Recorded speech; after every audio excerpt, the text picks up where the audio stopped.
I think it's perfectly possible to distribute the benefits of AI to all the world, including China, including other authoritarian countries, without distributing the military capabilities. The plan has to be start from a position of strength and work out how this technology can benefit the whole world and how its downsides can be mitigated. Dario Amodei, CEO of Anthropic. Welcome to ChinaTalk. Thank you for having me. All right. So let's start with a brief picture of how rapid AI progress could cash out in terms of national power. Yes. So a few months ago, I wrote this essay called Machines of Loving Grace, where it actually was focused on many of the positive applications of very powerful AI. But, I had this definition of what I think very powerful AI will look like, or what my definition of it is. And I use this phrase, country of geniuses in a data center, to describe, what I think it is that all the companies are trying to build. And I found that phrase very, very evocative for just understanding the implications, right? It's as if you drop down a country of, 10 million people or something like that, except, all of them are, polymathic Nobel Prize winners in any field. Sure. And, what does that do to national power? Well, presumably that does a lot of things to national power. I think it greatly accelerates economic ability. It greatly accelerates science. And of course, perhaps unfortunately, it probably also has implications for intelligence and for national defense, right? Both in terms of, controlling swarms of drones or analyzing intelligence information, right? You could go into a lot of detail, but just generally having a lot of incredibly smart entities who can control anything in a virtual way, like that's going to be a source of a lot of power in many different ways. Gotcha. So why write an essay about export controls? Seeing the reaction to DeepSeek, and just, being in the industry, being one of the people who's developing the technology, I saw a lot of things in that essay that were just not correct, right? And I think they came from people who weren't following closely the actual arc of the technology, but now we're paying attention because there was this novel fact that, it was a model developed by a Chinese company, kind of, had missed many of the previous steps and misunderstood the dynamics of the field and just came in and said, oh my God, this is really cheap. And maybe they had a stereotype of, cheap things are made in China. And so kind of pattern matched to that stereotype. But the reality, as I said in the essay, is that there's been an ongoing trend of cost decreases in this field. At the same time as we've spent more and more money to train the models, that they're so powerful and so economically useful that the countervailing trend of just spend more to make a better and better and smarter thing has outstripped the trend of make things cheaper.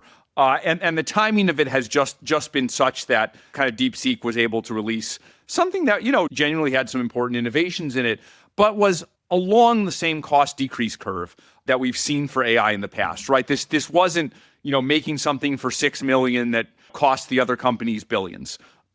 This was more like, we've seen a 4x cost decrease per year. This was, roughly that, give or take, relative to models that had been trained, half a year to a year ago.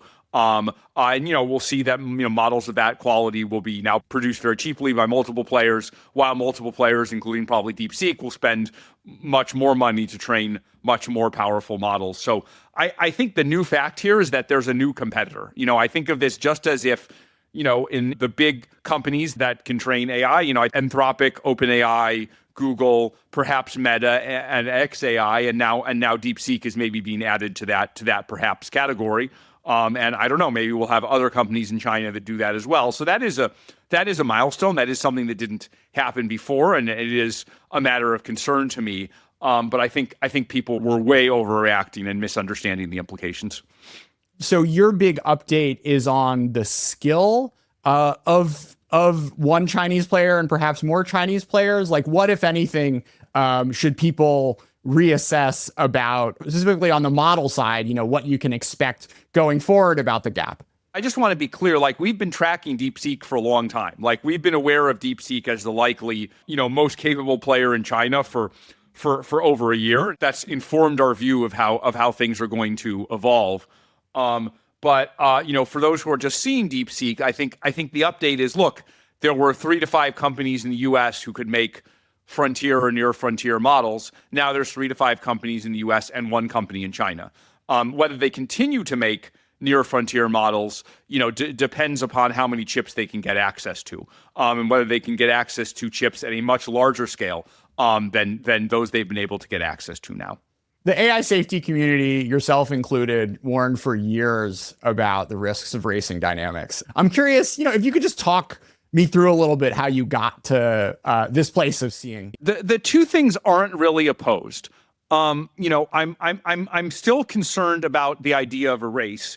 In particular, my worry is that if the U.S. and China are equally matched in terms of this technology, neck and neck at every stage, then there'll be basically nothing preventing both sides. It will just completely rationally make sense for both sides to keep pushing the technology forward. It has so much economic value. It has so much military value. There's going to be, absent very, very strong evidence of danger, there's going to be a fair amount of incentive to continue developing it. And in particular, a worry I have is that legislation in the United States, right, efforts to, measure and perhaps at some point even restrict the risks of AI systems, right, the dangers, the misuse of them by individuals, for example, for bioattacks, or the autonomous dangers of the systems themselves, right? There have been various legislation in the U.S. over the last year or so, and one argument that's been given against the legislation is, hey, if we slow ourselves down, China will just jump ahead and beat us. And I think that argument is absolutely correct. And so the only way that I see that we can kind of do both, right? We have to make sure that we're ahead of China and other authoritarian countries, both because I don't think they would use powerful AI very well, and because if we're not ahead, there's this racing dynamic. And yet somehow we have to also protect against the dangers of AI systems we ourselves build. So my guess is the best way to do this, and it may be futile, it may not work out, but my guess that the best way to do this is with something like export controls, we can create a margin between us and China. So let's say we're 2 years ahead. Maybe we can spend 6 months of those 2 years to ensure that the things we build ourselves are safe. In other words, we're still ahead and we're kind of able to make things safe. If things are evenly matched, then we have to worry that what they build isn't safe. And, at the same time, we have to worry about them dominating us with the technology. So that puts us in a very bad dilemma where there are no options. And so for a long time, this is not anything new. This is just the first time I'm talking about it. I've felt that, keeping the U.S. ahead of China is very important. It's in tension with this idea of wanting to be careful in how we develop the technology. But the great thing about export controls is that it almost pushes the Pareto frontier outward, because there are two ways you can stay ahead. You can accelerate a lot, or you can try to hold back your adversary. I think we're going to need to do some amount of acceleration. But it's a move that has trade-offs, because the more of that you do, the less time you have to be careful. But I think one way to get around the trade-off to some extent is to impose these export controls, because they widen the gap and they give us a larger buffer that we can use to govern the technology ourselves. Yeah. I think it's tough, though. I think it's like a tough situation. It's hard to have both. There are real trade-offs. We're not in the situation that I might have wished, we'd be in. Let's stay on this for one more second. Can you tease out getting to a race to the top logic with China and getting to a race to the top logic with your peers in the West? Yeah. The nice thing about the other companies in the West is that there's a coordination mechanism between them, right? They can all be brought under kind of the same, law. Like if someone passes a law, we have to follow it. OpenAI has to follow it. Meta has to follow it. Google has to follow it. X.AI has to follow it. And so you can know that you're engaging in necessary safety practices, and others will engage in them as well.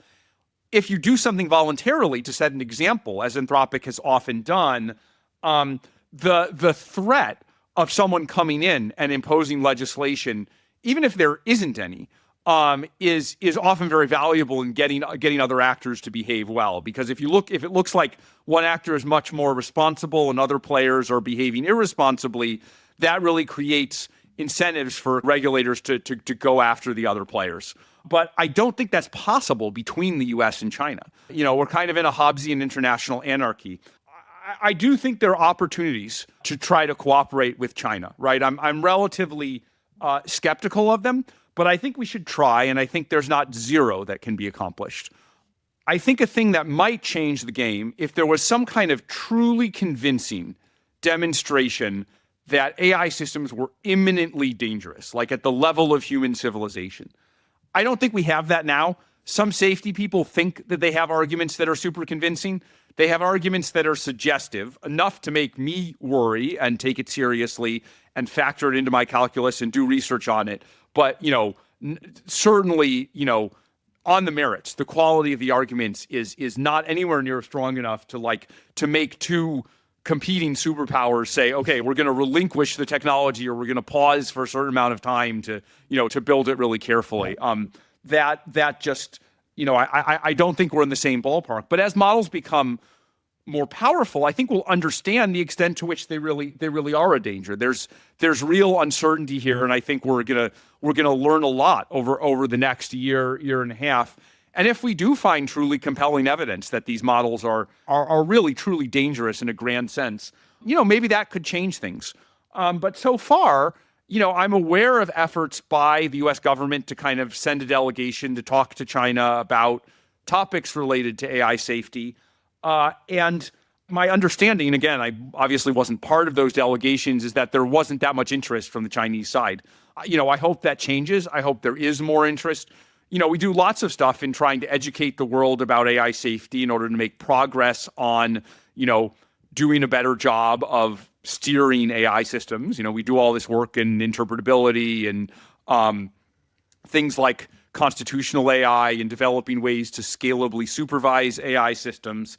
We can only hope that these ideas, diffuse everywhere, including to China. I mean, just to say it, I'd be happy to have DeepSeek copy these methods. Like I hope they do. There are ways of making AI systems more reliable. But so, I think there are opportunities here. We should just be realistic about the actual situation, right? We should have just a realist view of how international relations work, which is that it's possible to make progress at the margin. And if some really compelling evidence were available, then, maybe it could change things. But look, you have two nation states that have very different systems of government that have been adversarial for a long time. They're going to compete over this technology, and they're going to race to build it as fast as they can. That's what's going to happen by default. Yeah, I mean, the only happy story, analogous story I can find is Xi deciding to care about climate change. But the thing about climate technology is it's not super dual use. And, there's not, there's economic upside, but not military upside to, making a lot of solar panels and electric vehicles. Yeah, and my understanding is, China hasn't always kept its commitments here. There's been some mix of yes and no. And that's kind of what I would expect here. I mean, it's even a little bit what we see between companies that are, there's no law forcing people to adopt RSPs. Companies have voluntarily adopted them. Sure. And, I think there's differences in the extent to which companies comply with them. So, something I could imagine being realistic is, yes, there are treaties or, kind of aspiring goals signed here. And, maybe things get 10% safer because of them, and we should absolutely seize that 10%. But, it's going to be hard. Again, I would point to, if you really wanted to try to drive cooperation here, you just need really strong evidence that something is, a threat to the United States, China, and every other country in the world, right? You need really compelling evidence. And what I would say to safety folks who want us to pause, who want us to stop developing the technology, your number one task should be to develop that evidence. So what chips should and shouldn't America be selling into China? Yeah, so first of all, I should say, I don't think the export controls were ever really designed to prevent DeepSeek or any other Chinese company from getting the amount of chips that they had. At the level of a couple tens of thousands, I think we should, reasonably expect smuggling to happen. I think DeepSeek probably had a mix of different kinds of chips for about 50,000. And that I would expect. I think export controls can be more successful at, they can't have like a million chips because that's easily in the tens of billions of economic activity, approaching 100 billion. In terms of the specific chips, there were 3 chips that they were reported to have. I'm going by Dylan Patel of SemiAnalysis, so none of this is confirmed. DeepSeek hasn't stated it themselves. But I think, generally SemiAnalysis, when it relates to semiconductors, is pretty well sourced. So the claim is they had a mix of H100s, which are the standard chip that we have in the U.S. Something like it was claimed they have 10,000 of those. So those must have been smuggled in some form, or maybe were proxied through some country other than China where they're allowed, but were used by a Chinese shell company. There's the H800, which is interesting. So the H800 is a chip that was developed after the one of the first rounds of export controls in 2022. There were export controls in 2022 that put a limit on the combination of the computing power of a chip and the communication bandwidth between chips. And the H800 was a chip that was made to reduce the communication bandwidth between chips in order to get around the export controls. So a bunch of H800s were sent to China, and then that loophole was closed. In 2023, we actually noticed this quite early, that there are ways to train your model that get around the lower communication bandwidth. And so in 2023, a set of export controls were designed that were more robust to being evaded in this way. So that presumably those H800s were shipped between the time of the 2022 ban and the 2023 ban. The H20 is a chip that is not suitable for training. It therefore must not have been used to make the base V3 model, which was the first stage that I talked about in my blog post. In the second stage, the what they called the R1 model, which was, the second stage is stacked on top of the first, and it was the second stage of the model that kind of, blew up on social media. That involves a mix of training and what's called inference. The H20 chip has not been banned and is good for inference, but not for training. So it is possible that the H20 played an augmentative role, that it was used for part of the second stage, even though it could not have been used for the first stage. So given that, inference is also increasingly involved in new models, it's associated with this new paradigm of reasoning models that's been developed. It seems to me that I would recommend also banning the H20, and I think attending to making these bans as broad as possible. We always want to be careful. We don't want to ban other economic activity. For example, I don't think there's any reason to ban sending gaming consoles to China, right? That would just be too much of an economic imposition for something that's aiming to be targeted. So, as always, these things have to be designed carefully. But yeah, I think we should ban the H20. All right. So you mentioned Dylan Patel. He recently tweeted that, in fact, part of Sonnet's secret sauce was the Huawei Ascend series. Given that China has its own export control regulation, I'm worried for you and for the future of Anthropic at your ability to use Huawei chips in the future. Is this something you're concerned about at all? Wait, sorry. You're saying Anthropic chips? That was a joke. Okay, I'll cut it. I'll cut it. All right. You're so confused. I'm like, how would we even get them? How would we even use them? All right. So for a while, I was just like super. All right. It took me a while to get it. Very funny. Okay. The argument NVIDIA makes is the fewer chips we sell into China, the more demand there is for Huawei. The more customers they'll have. Like, there's already an announcement that DeepSeek is like running super efficiently on Huawei 910Bs or what have you. Thoughts on Chinese domestic capacity to produce chips and what the implications are there for the semiconductor manufacturing equipment side of the export controls? Yeah, I think over a timescale of 10 to 15 years, that's probably correct. They probably will catch up. But the supply chain is really deep there. And as you mentioned, we've also export controlled semiconductor manufacturing equipment and repairs on that equipment. So it's actually going to be difficult to make chips that are, competitive with, say, the new NVIDIA B100 or with, the chips we're using like Trainium and TPU. I think the software ecosystem is also not up to snuff, although that's a less important constraint than the hardware. So my sense is that it is unlikely that the Huawei chips become anywhere near comparable to US chips anytime soon. And for me, as I wrote in Machines of Loving Grace and on the on the post on export controls, I think the critical period here where there's really going to be a contention or it's kind of important to achieve a balance of power is going to happen in 2026, 2027, at the latest 2030, and therefore I think policy should target that time range. Right, things are moving very fast in the AI world. 10 to 15 years is like eternity. It's forever. It's almost irrelevant. Gotcha.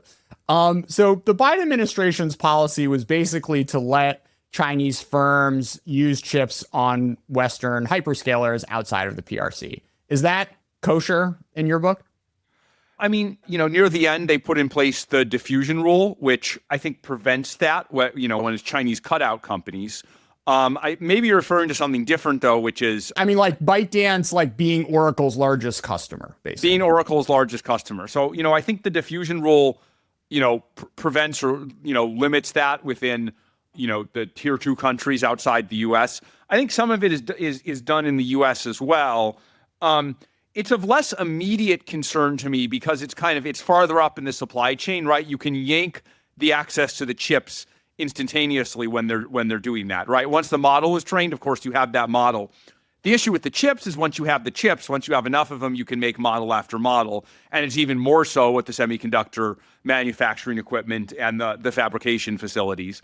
So I'm less immediately concerned about it, but, it's definitely, before we get to the end of this, I think it's something that needs to be stopped, or at least stopped at scale.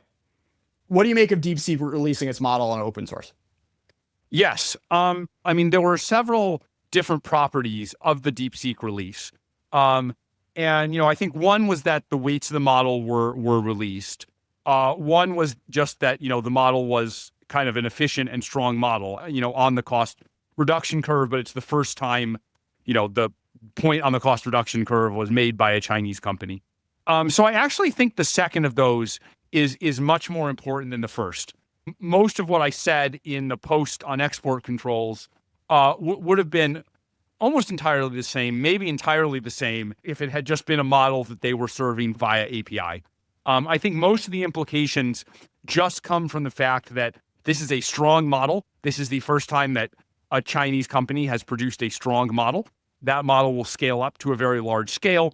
Whether Chinese companies are able to scale up to millions of chips it will be determined by the export controls. So I think they're important either way. On the kind of releasing the weights, the open weight side of it, I mean, on the commercial side, we've found that our main competitors are people who release strong models, whether they're open weights or whether they're not. How strong a model is about 80 to 90% of how much it has mattered, how difficult it has been to compete against the model. Open weights is a little different for models, is a little different than open source. Like, there isn't a source code, there's just a bunch of numbers. And so some of the advantages and differences that are present there are just not present here. Not present here as much. I think in many ways the analogy breaks down. I also think that companies that have a history of, starting with kind of open weights, at some point they need to monetize, at some point they need to make profit. And so they often stop doing this. And the more important factor here is that a Chinese company is producing a powerful model. Just looking in the marketplace, we haven't seen any evidence that people prefer models because they're open weights, separately from the behavior of the model. Sometimes you see it. There's a little bit of a convenience factor. But I think I said this as early back as my Senate testimony in 2023. I think open weights models are fine up to some certain scale. I just don't think they're substantively different from closed weights models. But I mean, you take a margin on every API call, right? There's that. Yeah. So the interesting thing is, let's say you take any kind of model, no matter where it is, has to be served on a cloud, right? And that ends up getting associated with the margin. You have this present either way. At the same time, there are vast differences in the efficiency of inference, and there are vast differences in, the training of models, right? The training of models are moving very quickly. And so I actually think that's like a relatively small factor. Like, there are weeks when we implement like a 20% improvement in inference efficiency or something like that, and the companies are all competing with each other to have the most efficient inference. Most of this is swamped by like, who has the most efficient inference, who's training the best model. Again, if a company like a company in China is very good at like serving their model for low cost, then that's an area where competition will happen. But yeah, I actually think whether the weights are available or not is mostly, not entirely, but mostly a red herring. Somewhat related. Like, when do you think governments are going to start getting queasy about models getting open sourced? Yeah.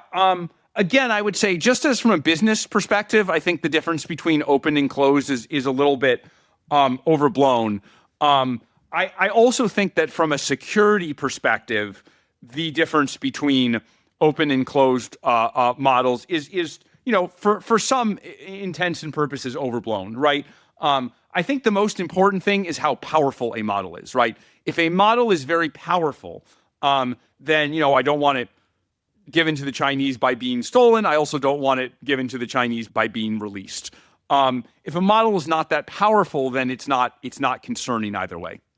All right. Speaking of being stolen, anything you want to say about model distillation? There are these reports that, I think I said in the blog post, I don't really comment on them one way or another, that DeepSeek distilled a model from, might have been OpenAI o1, right? They claim they have evidence. I actually haven't looked closely at it and can't tell you whether it's accurate or not. Distillation is certainly something you can do with a model, so it's possible that this is something that has occurred. It's of course against terms of service. I think there are a couple of points that are important. One is developing ways to detect model distillation. So I think it's probably possible that from looking at a model and looking at another model, which is purportedly distilled from it, to like look at the two together and say, has this model been distilled from that? Like, I'll generate a bunch of output from one and generate a bunch of output from the other, and try to figure out whether one model has been distilled from the other. You can already kind of see, like, when one model has been distilled from another, they have similar mannerisms, they talk in similar ways. Like, there are lots of behavioral signatures, and so it'd be great to turn this into some kind of measurable statistical test. And then there are monitoring techniques to kind of prevent distillation. That said, I mean, like all things, like all problems in cybersecurity, it's going to be, I think, an ongoing issue. I mean, that's why some companies have chosen to kind of hide the chain of thought on their reasoning models, because it makes it much harder to distill. Those can be jailbroken, but then, folks are working on antidotes to jailbreaking. We just released something today that makes it much harder to jailbreak models. All right. So setting distillation aside, on the Dwarkesh podcast, I guess a year and a half ago, you said that if it's a state's top priority to steal weights, they will. If we're living in your timeline and this stuff becomes the most important thing on the planet and it attracts more attention from Beijing, from lots of other state actors, what does that do to the gap, if any, between the leading labs and everyone else? The biggest possible gap I can imagine is a couple years. I think that's actually worth a lot, both for, the amount of advantage that it gives, and it actually gives a buffer to us here in the U.S. and its allies to address some of the safety problems of AI systems, right? It gives us a buffer. So I don't think a gap greater than 2 years is feasible. I think we should aim for a gap of 2 years. And so the idea of somehow, preventing state actors from stealing the most powerful models for 2 years, I think that's challenging, like quite challenging, but I think it's possible. And I think the way to do it is to enlist help from two powerful forces. One is the United States government, and the other is the models themselves. So as the models get better at everything, one thing they're going to get better at is cybersecurity. So using the models to defend themselves. Second, using the United States and its counterintelligence capabilities to prevent the models from being stolen. Our responsible scaling plan, our RSP, which we developed about a year and a half ago, actually anticipates this. It has different levels. Currently, we're at ASL2, which is strong but relatively ordinary for a tech company's security measures. The next level, ASL3, is preventing the models from being stolen by strong non-state actors, and ASL4 and ASL5 are preventing theft from state actors. So those are very high bars to clear, but we've said that when the model reaches certain levels of capability that we're specifying, then we have to put in place these strong security measures. Yeah. And a lot of what we were thinking about there was this competition between the U.S. and China, and the need to improve lab security. Yeah, but I mean, if the U.S. government can't keep Gina Raimundo's emails safe, and the Chinese can listen into every phone call in America, I mean, it seems like a tough thing to hang your hat on. Maybe another way to ask it is say you steal the model weights, how much tacit knowledge is there necessary that a DeepSeek or a ByteDance may or may not have with Opus 5 in order to be able to make the most out of it relative to what the makers can? I mean, I think running that particular model is not that difficult. Using it to develop the next model, I think, is substantially more difficult because you don't have the it's optimized to run in some other cluster, in some other setup, in some other place. So we've talked about competition from the lens of compute, from the lens of models, but models are created by people. And, the times I've been to NeurIPS, it has been really striking to me just how much Mandarin is spoken at those poster tables. I'm curious, what message you'd have to say to PRC nationals studying in the West, who hear this and are like, why would I want to work for this guy? So I don't know. A thing I want to be really clear on, I'd probably say it even more than I do. The issue here, when we talk about China, this isn't about Chinese people versus American people, right? We certainly speaking for ourselves, but I suspect the other U.S. companies would say the same. We're excited to have talent from around the world, and we have no beef with talented researchers and engineers, no matter where they work. We're from the same community they are. If there's some kind of cooperation to be had here, it's probably through this kind of track to researcher thing. And we welcome these folks absolutely as much as we can. I think the concern here is authoritarian systems of government wherever they exist. We could have seen in the last 10, 15 years, China could have gone down a very different route than they did. I'm not a China expert, but many people do seem to think that there was a bit of a fork in the road and maybe an opportunity for them to take a more liberalizing path, and for whatever reason that didn't happen. But if it had happened, certainly my view on all of this would be completely different.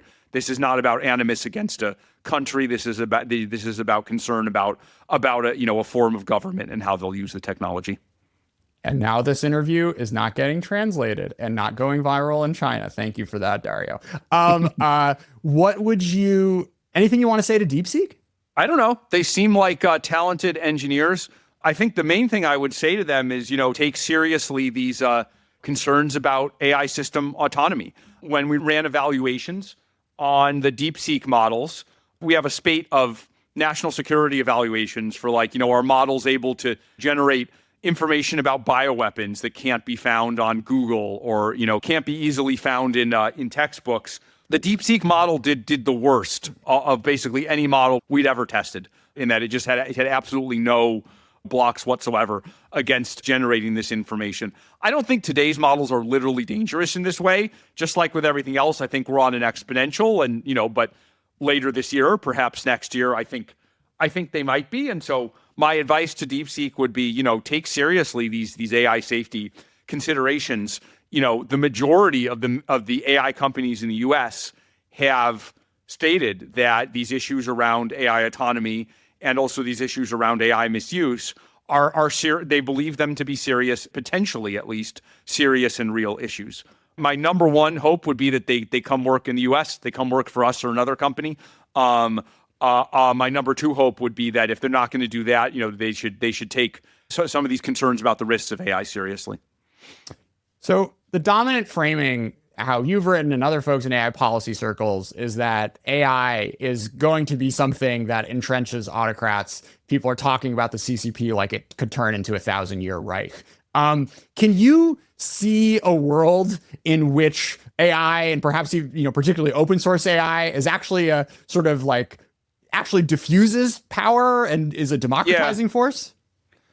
Yeah. Well, I actually can, and I wrote about it a bit in Machines of Loving Grace. Again, I don't really think it's about open source or closed source. Like, I could imagine a world where China makes powerful AI that's like open source, but like they have the biggest clusters, they have the biggest ability to fine tune the model.